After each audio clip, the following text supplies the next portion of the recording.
তৎকালীন সময়ে আসামি শেখ হাসিনা ছিলেন বাংলাদেশের প্রধানমন্ত্রী, নির্বাহী বিভাগের প্রধান, আওয়ামী লীগের সভাপতি এবং 14 দলীয় জোটের নেত্রী। ফলে সমস্ত ক্ষমতা ও কর্তৃত্বের কেন্দ্রবিন্দুতে ছিলেন তিনি। একনায়কতান্ত্রিক শাসক হিসেবে তিনি এককভাবে সব গুরুত্বপূর্ণ সিদ্ধান্ত নিতেন। তার অধীনস্থ কর্মকর্তারা রাজনৈতিক ও প্রশাসনিকভাবে তার নির্দেশ বাস্তবায়নের সর্বদা আগ্রহী ছিলেন। জুলাই আন্দোলনের সময় সংগঠিত মানবতা বিরোধী অপরাধগুলোর একমাত্র উদ্দেশ্য ছিল শেখ হাসিনার ক্ষমতা ধরে রাখা। তিনি ছিলেন এই সমস্ত অপরাধের কেন্দ্রবিন্দু বা নিউক্লিয়াস। অন্যান্য আসামিরা তার অধীনে থেকে বুঝতেন যে শেখ হাসিনার ক্ষমতায় থাকার উপরই তাদের নিরাপত্তা এবং পুরস্কার নির্ভর করছে।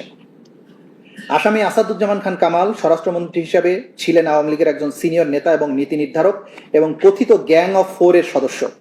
আন্দোলন দমনের সমস্ত সিদ্ধান্ত তার ধানমন্ডির বাসভবনে অনুষ্ঠিত কোর কমিটি থেকে নেওয়া হতো। তিনি দেশের আইন শৃঙ্খলা রক্ষাকারী বাহিনীর পূর্ণ নিয়ন্ত্রণে ছিলেন।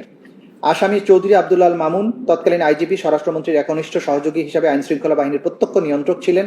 তিনি আসাদুজ্জামান খান কামাল নিজেরা উপস্থিত থেকে নিরস্ত্র ছাত্র সাধারণ মানুষের উপরে নির্বিচার গুলি চালানোর নির্দেশ বাস্তবায়ন করা হচ্ছে কিনা তা তদারকি করতেন।